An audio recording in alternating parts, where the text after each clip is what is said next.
नमस्कार, मैं परवीन अलावत हूँ। आप सबकी खबर टीवी देख रहे हैं। मेरे साथ आज एक ऐसे पॉलिटिशियन हैं, संघर्ष का चेहरा है। कांग्रेस पार्टी से बेरी विधानसभा क्षेत्र से आते हैं। तस्वीर अहलावत डीगल गांव से हैं। और तस्वीर अहलावत का थोड़ा सा मैं आपको परिचय दे देता हूँ कि तस्वीर अहलावत जिला पार्षद भी रहे हैं।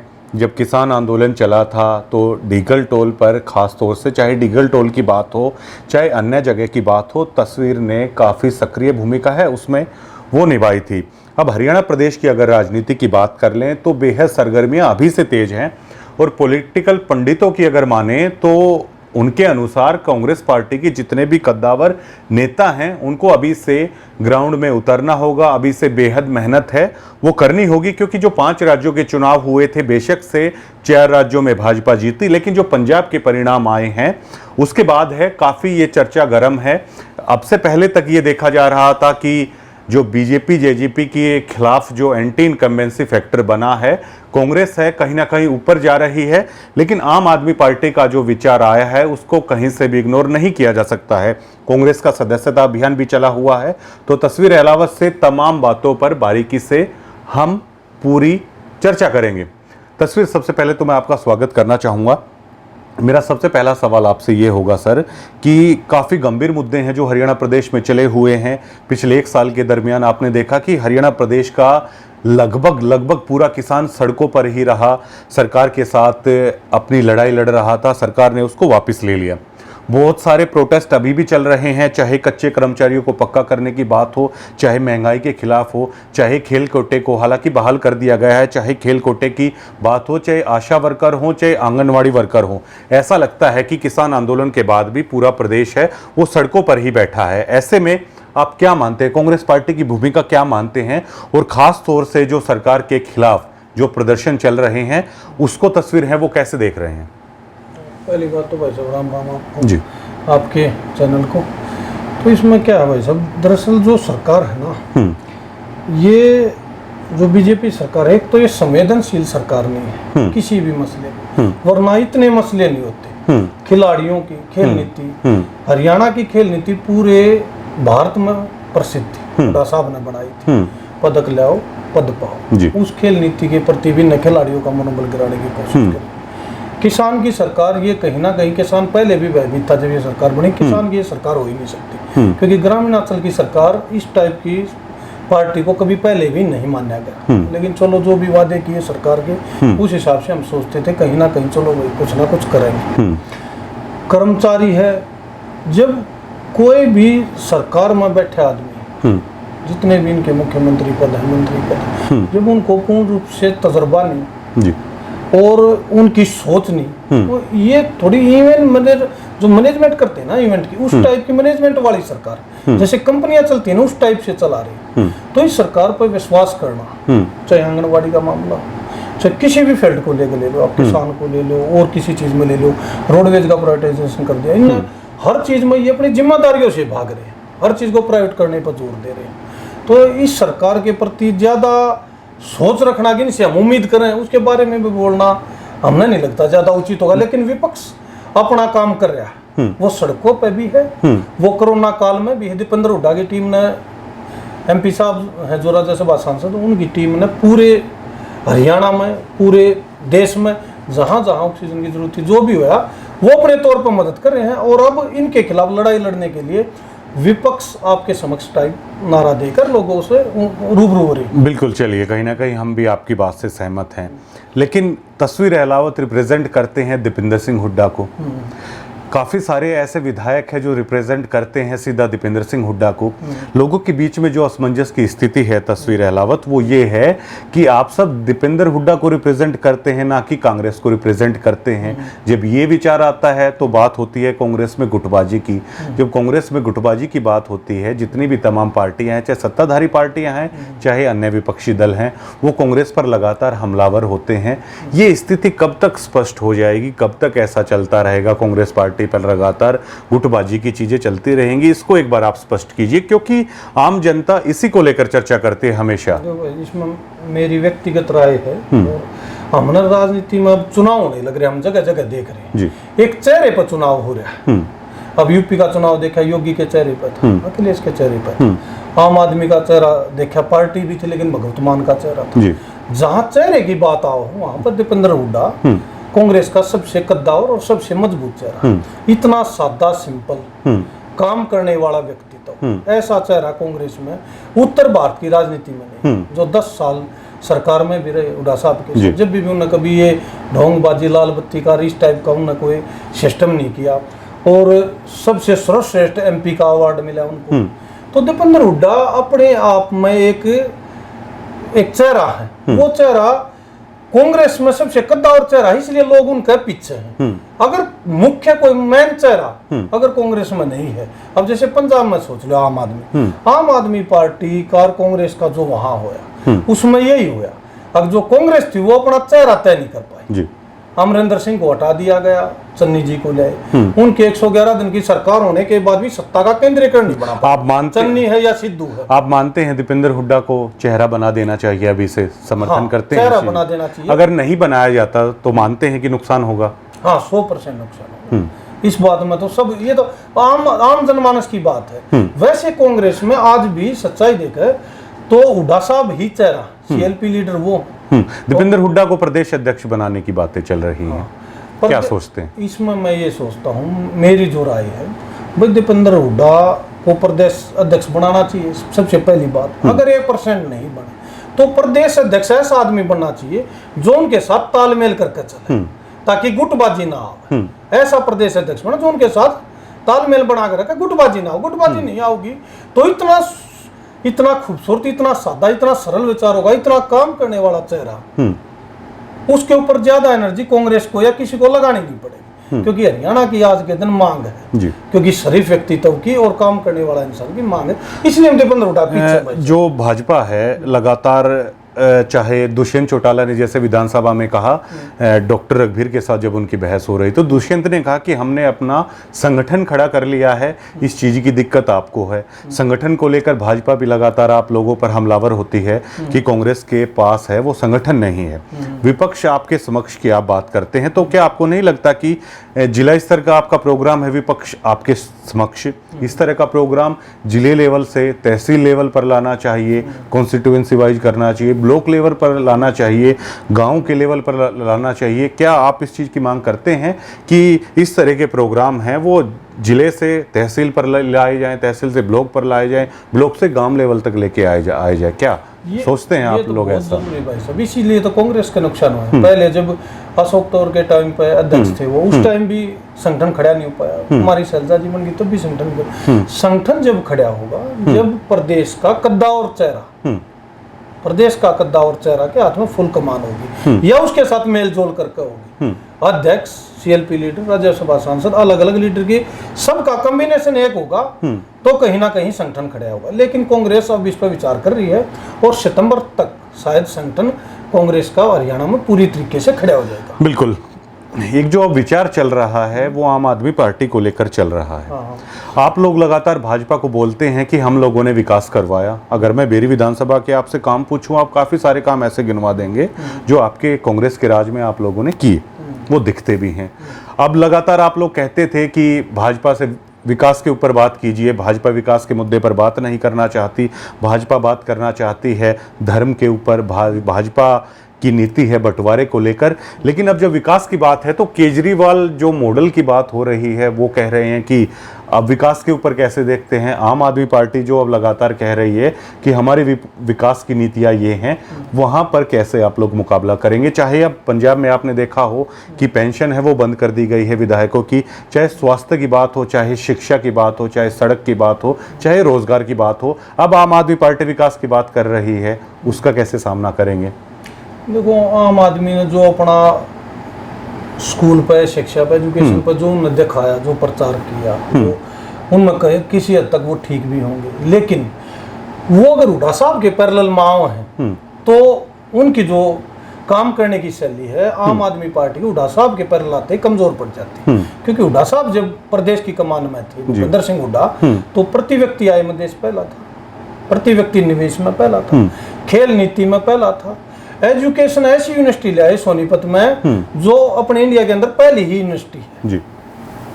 उसके बाद सिरसा में देवलाल कॉलेज देख लो आप, देवलाल यूनिवर्सिटी देख लो, 4 कमरे बना के देवलाल यूनिवर्सिटी नाम रख रखा था, हुड्डा साहब ने इसको रूप दिया। मैम का देख लो, एयरपोर्ट बनना था, रेल कोच फैक्ट्री, कितने बड़े बड़े काम उस लेवल के हुड्डा साहब ने किए जिनको आदमी सोच नहीं सकता। लोग ये कहते थे अब हुड्डा भी अगर हरियाणा का भला नहीं कर सकता तो कोई दूसरा मुख्यमंत्री भला नहीं कर सकता, चाहे गरीब आदमियों को 100 गज के प्लाट का ले। तो इनकी जो नीति थी हुड्डा साहब की खेल नीति के कारण तो हरियाणा प्रसिद्ध था। हरियाणा के प्रसिद्ध होने की 2 ही मुख्य बात थी, प्रति व्यक्ति आय और खेल नीति के कारण, खिलाड़ियों के कारण हरियाणा का एक नाम चमका था। उन सब चीजों को भाजपा ने आने के बाद कहीं ना कहीं डाउन छवि करके तृतीय श्रेणी का खिलाड़ियों के साथ सम्मान देने। अब आपके बेरी विधानसभा क्षेत्र की बात कर ली जाए, आमतौर पर जाना जाता है किसानों को लेकर, आमतौर पर जाना जाता है खिलाड़ियों को लेकर। फिलहाल क्या सोच रहे हैं, किसान के हालात कैसे हैं, खिलाड़ियों को क्या वो सुविधा मिल रही है? जैसे कि आप कह रहे हैं कि हुड्डा सरकार में बेहद मान सम्मान मिलता था, किसानों को बढ़िया भाव मिलता था। फिलहाल तस्वीर अहलावत क्या सोचते हैं? क्या आप मानते हैं जल भराव को लेकर सरकार दावा कर रही है, बेरी विधानसभा में बेहद नुकसान हुआ जल भराव के कारण, क्या तस्वीर अहलावत मानते हैं कि जो भाजपा जजपा के दावे हैं कि पूरा आर्थिक मुआवजा किसानों को दिया गया है, क्या आप मानते हैं? क्या हालात ऐसे हैं? दरअसल भाई साहब क्या है, किसी भी काम करने के लिए एक शेड्यूल बनाना पड़ा। मोटी ही बात बता दूं किसानों की, हमारे इस एरिया में 32 दिन में नहर आती थी चौधरी देवीलाल के टाइम, 1 हफ्ता चलती थी जी। पानी का भी तोड़ा था, लेकिन उनकी लोक लाज की राजनीति थी, इसलिए वो यहाँ के लीडर थे बढ़िया। ठीक है, फिर बंसीलाल का राज आया, 15-15 नहर चली, फिर भी धान या और फसल लगने में दिक्कत आती थी। हुड्डा साहब के टाइम पे 21 दिन में 1 हफ्ता आती, लेकिन फिर भी फसल कभी नहीं सूखी, टैल तक पानी पहुंचा। क्योंकि हुड्डा साहब क्या करते भाई, जब बारिश का मौसम होगा, चमासा होगा तो नहर ठुक्की चल देंगी, टैल तक पानी पहुंचा दूंगा, तो किसी फसल को नुकसान नहीं। पानी का समान बंटवारा जो करना, जो काम करने का तरीका हुड्डा साहब का था, वो जनवन था। जैसे 11-21 धान था, एक बार लगा दिया, नया बीज आ गया मंडी से, पिट गया, किसान बिल्कुल मर गए। उसी टाइम एक्सपोर्ट खोला गया, एक्सपोर्ट खोल के वही 11-21 धान जो 1200-1300 रुपए में पिट रहा था हुड्डा से, वो 5400, 5200, 4500 से ऊपर गया। ये सोच है किसान के प्रति। जब भी किसान तो अपना आप कमा के खाने वाला आदमी है, वो तो देश का पेट भरता है, लेकिन जब वो थोड़ा गिरावट में आओ, कमजोर स्थिति हो, उसके बच्चे भूखे मरने की राह पाओ, तो सरकारों को चाहिए उसकी मदद करे। तो उस टाइम पर भी हुड्डा साहब की जो पॉलिसी थी काम करने की, खेती क्यारी के मामले में, वो पॉलिसी बीजेपी कहीं भी उसकी जगह खड़ी नहीं पा रही। दूसरी बात, ये जो सरकार है ये किसानों की तरफ कभी गई नहीं। इनने तो किसान आंदोलन में भी ये साबित कर दिया था, सच देखा तो आतंकवादी, गुंडे, मवाली, एक जात के अलग अलग सिस्टम जो बताए न, उससे मतलब किसान इनसे इतना आहत है, अब शायद 7 पीढ़ी भी बीत जाएगी तो किसान इन पर विश्वास नहीं करेगा। इस तरीके के बयानों से किसान कितना आहत होता है, क्योंकि अगर मैं आपके विधानसभा क्षेत्र की बात करूं तो तमाम जितनी भी खापे हैं, बेरी विधानसभा क्षेत्र के जितने भी गांव हैं, बेहद सक्रिय रहे किसान आंदोलन में, भागीदारी भी रही, गांवों से चंदा भी हुआ, आर्थिक सहयोग भी रहा, और पूरे 378 दिन तक जो बेरी विधानसभा क्षेत्र के जितने भी गांव हैं, जितनी भी खापे हैं, पूरी तरीके से सक्रिय रही। जब अजय चौटाला इस तरह के बयान देते हैं कि किसान आंदोलन तो एक बीमारी था, किसानों के बीच में जाते हैं, किसान किस तरीके से इन चीज़ों को लेते हैं, आपका क्या अनुभव रहा जब इस तरह के बयान हैं वो किसानों के बारे में दिए जाते हैं, तो किस तरह का माहौल है वो देखा जाता है? बड़े लीडर हैं, लेकिन इस मानसिकता को गांव के लोग जब आपस में चर्चा कर रहे हैं तो अच्छी मानसिकता कहते हैं, और कहते हैं भाई ये परिवार बदल गया, ये परिवार किसान आधारित पार्टी बनाई थी न, किसानों की लड़ाई लड़ी। देवलाल के टाइम पर 100% थी, बाद में थोड़ी और हुई, अब बिल्कुल किसानों से हट गई। इन अपनी राजनीति का तरीका बदल दिया, या तो शायद इन किसानों का वोट नहीं चाहिए, या किसानों के प्रति इनकी पर्सनल सिंपैथी होगी, मतलब खत्म हो गई है।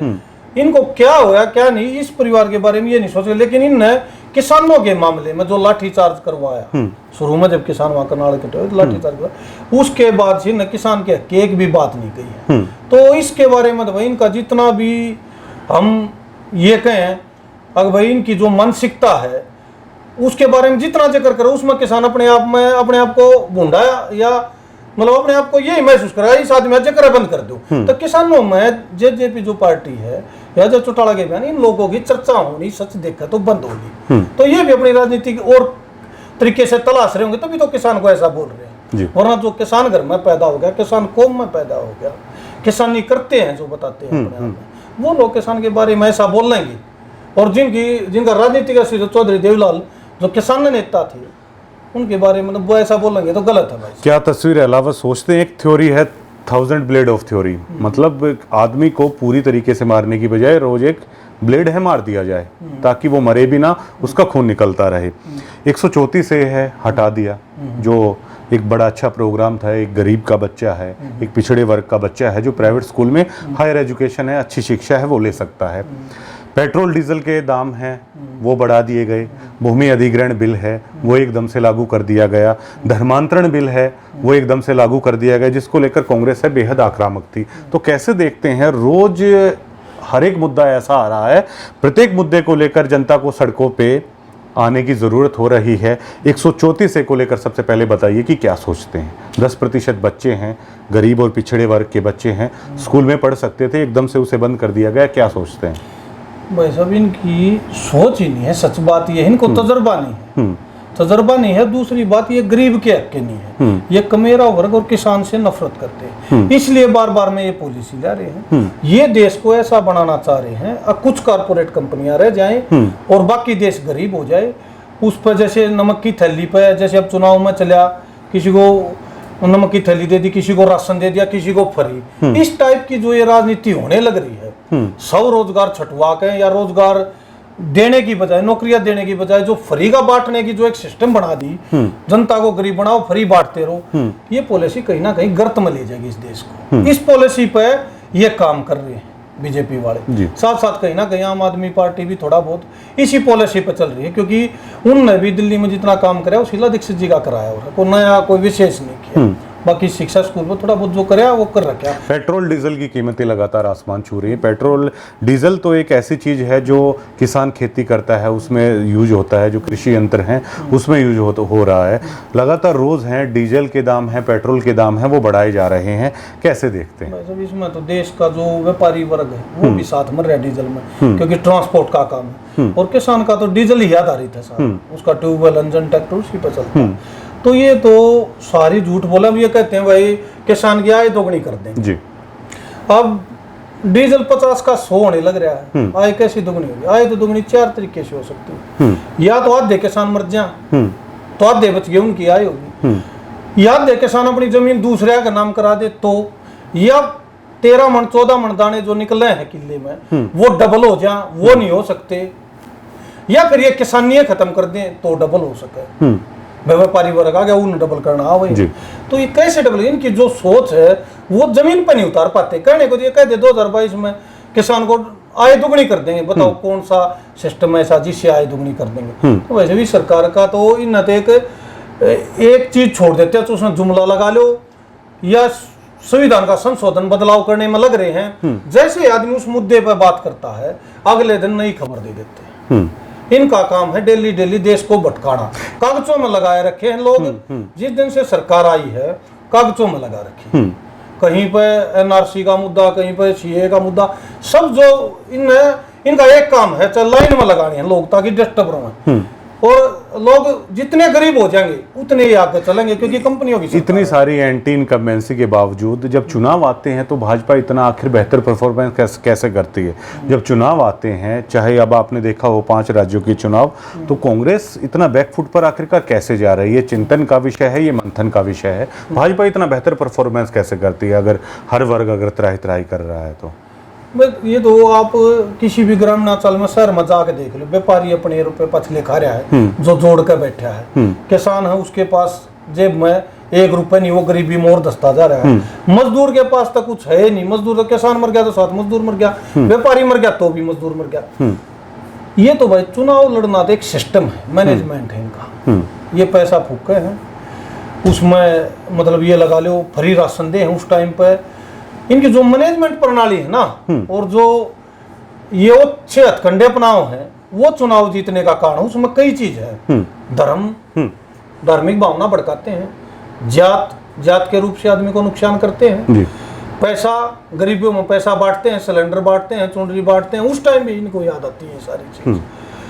चौथा, दंगे करवा देते हैं, फिर पाकिस्तान की तरफ बोलने पड़ जाते हैं। तो इनकी ये 5-6 बात है, इनको छोड़ दे देश में बीजेपी की, फिर कोई नहीं भाई साहब। जात, धर्म, राहुल गांधी, पाकिस्तान, ये 5-4 चीज छटवाले उन जिनके पास एक भी बात हो तो समाज में बताने के लिए। तस्वीर अहलावत कितने आश्वस्त हैं कि हरियाणा प्रदेश की जनता है आने वाले चुनाव में बदलाव की तरफ चलेगी और वो बदलाव कांग्रेस पार्टी की तरफ होगा, आप कितने आश्वस्त हैं? मैं तो भाई साहब 100% आश्वस्त हूँ, क्योंकि जब भी किसी का राज जाता है ना मुख्यमंत्री का, जैसे हुड्डा साहब ने राज कराया, पहले हम देखा करते राज किसी का चले जा तो लोग मान ले घटिया राज होता, लोग कहते बाप छोटा पेंडा।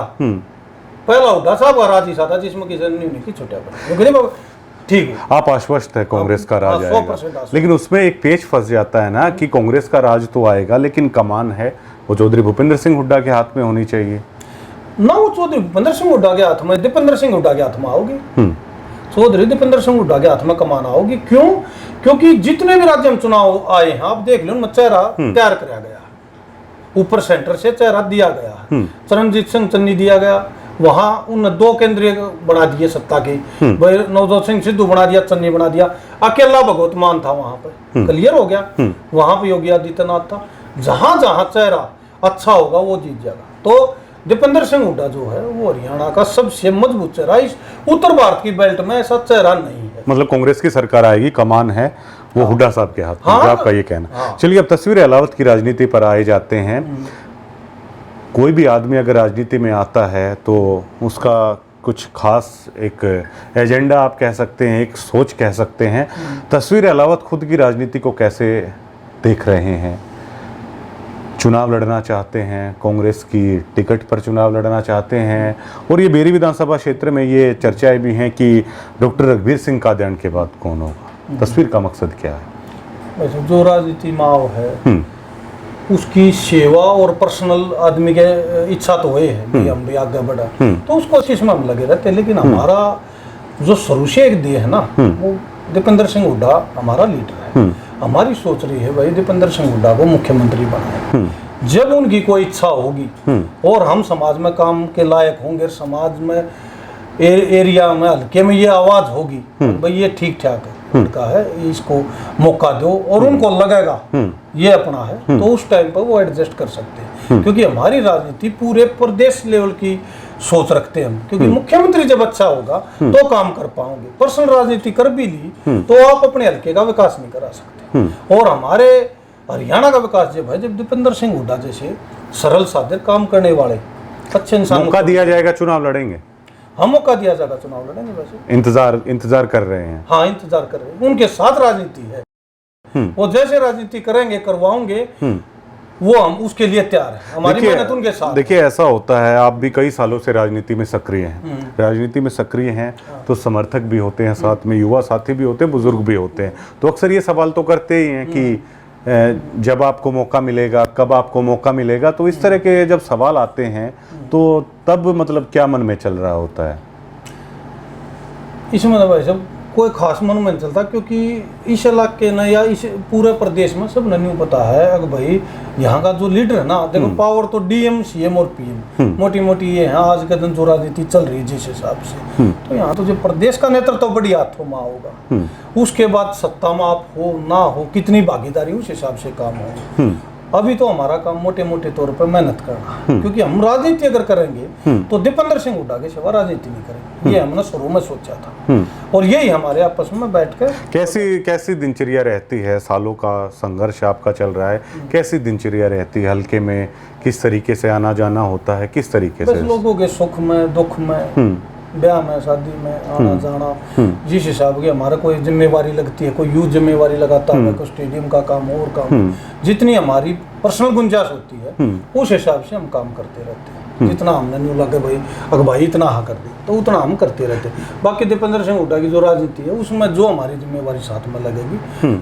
अब तो फिलहाल मकसद ये है इलाके का विकास जब वो है जब मुख्यमंत्री अपना बैठा हो और उसका हाथ में चाबी हो। मुख्यमंत्री अपना होगा तो आप कितना ही भी काम करा सकते हैं। तो अभी तो सोच ये है, कोई ज़्यादा अपने बारे में ऐसा सिस्टम नहीं है, लेकिन मोटी मोटी सोच ये है दीपेंद्र सिंह हुड्डा मुख्यमंत्री बने, बस इसी लाइन पर काम चल रहा है। आपकी मुस्कुराहट वैसे काफ़ी कुछ कह रही है। हाँ, आपकी मुस्कुराहट काफ़ी कुछ कह रही है। जब मैंने ये सवाल आपसे किया कि तस्वीर अलावत अब आगे क्या करना चाहते, क्या मकसद है, आपकी मुस्कुराहट है काफ़ी कुछ बयां कर रही है। जिला पार्षद आप रहे तो काफ़ी सारे गांव हैं जिन्होंने आपसे चुन के भेजा। फिलहाल वहाँ पर किस तरीके से आना जाना होता है, क्योंकि काफ़ी सारे लोग हैं जो जुड़ जाते हैं इस दरमियान राजनीति में, वो क्या सोच रहे हैं, उनसे क्या आपकी बातचीत होती है, उन गांवों में किस तरीके से आना जाना है वो लगा रहता है, वो एक बार बताइएगा। बस वो उन गाँव में भी ऐसे ही मिलते जुलते रहते हैं। ब्याह शादी में उसमें जिला परिषद मेंबर बने, जो हमारे बस का था, जितना हम कर सके थे ग्रांट के हिसाब से उतना हमने कोशिश करी। हम ना अपने जीवन में राजनीति का लीडर का भी एक सिस्टम है, जैसे भूपेंद्र सिंह हुड्डा, वो फॉर्मर सीएम के साथ फार्मर सीएम भी है जी, वो किसान नेता। उसी टाइप हम भी जहाँ पैदा हुए उस घर में, तो एक किसान का घर था, किसान के लिए हमने कोशिश करी। मेरे जीवन में जो मेरे बस की बात है, जैसे हमारे यहाँ गांव में शुरू में इस्तेमाल हुई किल्लाबंदी हुई, जब वहाँ पर हमने ग्रांट के लिए मांगा तो उन्होंने कहा जी अभी 1-1.5 महीना लग सकता है। तो उस टाइम मैंने उनसे एस्टीमेट पूछा तो मेरे गांव की फसल कैसे बोए, वरना एक फसल उस टाइम पर खराब हो जाती है। अच्छा ये बताइए कि डीगल टूल पर आप रहे, 378 दिन तक रहे, तो क्या मन में इस तरह का बह नहीं आया कि सरकार अगर कोई कार्रवाई कर दे, कोई रिकवरी डाल दे, क्या इस तरह की बातें तस्वीर अलावत के? ये सोच में नहीं आई, ये डर था ही नहीं दिमाग में, क्योंकि उस टाइम पे किसानों के ऊपर जो इन आरोप लगाए उससे एक जुनूनी सा हो गया था। अगर किसी भी हालत में सरकार को पीछे हटना पड़ेगा, वरना किसानी अगर खत्म होगी तो गांव खत्म हो जाएंगे। अगर गांव देहात खत्म हो गया तो इसे देश का बना के क्या करेंगे जिस देश में गांव देहात। कि किसान आंदोलन का तस्वीर अलावत का अनुभव कैसा रहा, क्योंकि बुजुर्ग भी थे, महिलाएं भी थी, युवाएं भी थी, मोटा मोटा समाज का हर तबका, समाज की हर सोच आ जाती है।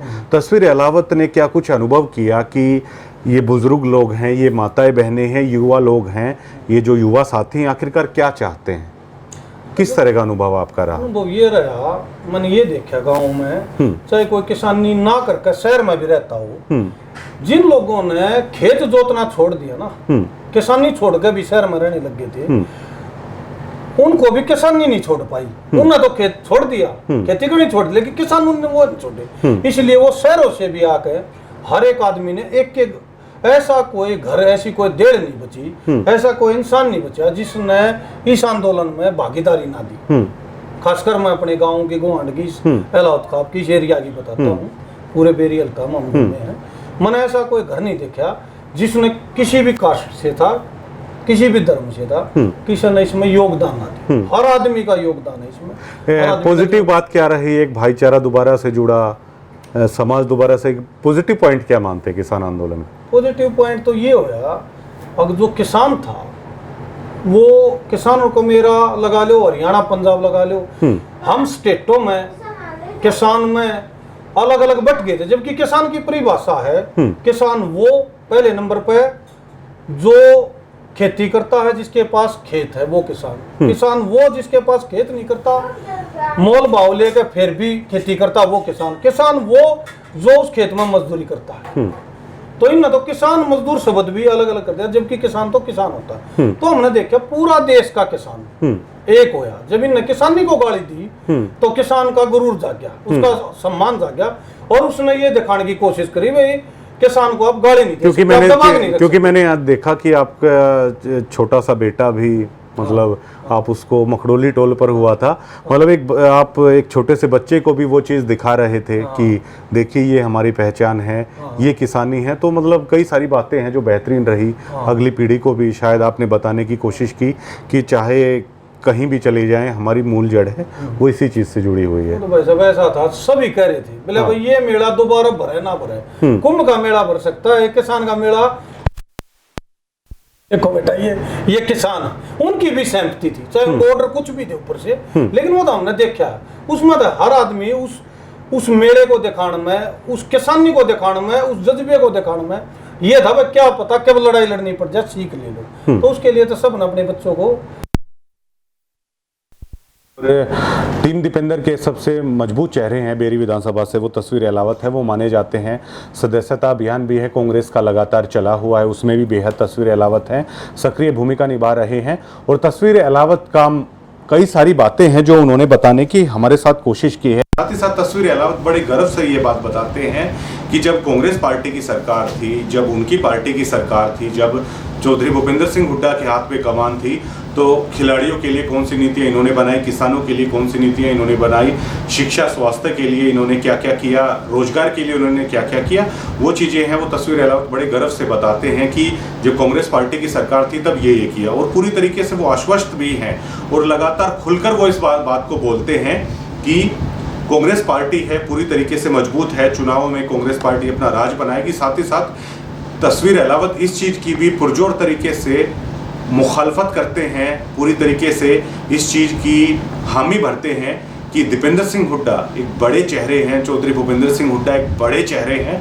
और इस बात को उन्होंने बार बार साबित करके दिखाया है कि जब चौधरी भूपेंद्र सिंह हुड्डा के हाथ में कमान होगी तो कांग्रेस पार्टी है वो पूरी तरीके से बेहतर प्रदर्शन करके दिखाएगी। और तस्वीर अहलावत इस चीज़ को लेकर आश्वस्त भी हैं, साथ ही साथ इस चीज़ को लेकर भी आश्वस्त हैं कि जो हरियाणा प्रदेश का किसान है, मजदूर वर्ग है, किसान कमेरा वर्ग है, खिलाड़ी हैं, कर्मचारी हैं, नौजवान है, वो काफ़ी सारे ऐसे मुद्दे हैं जिसको लेकर सरकार है उनके लिए ज़्यादा कुछ कर नहीं रही है। साथ ही साथ तस्वीर अहलावत की राजनीति को लेकर भी बातें की, उस पर भी बेबाकी से अपनी तमाम पॉइंट ऑफ व्यू हैं वो तस्वीर अहलावत ने रखे। शुक्रिया।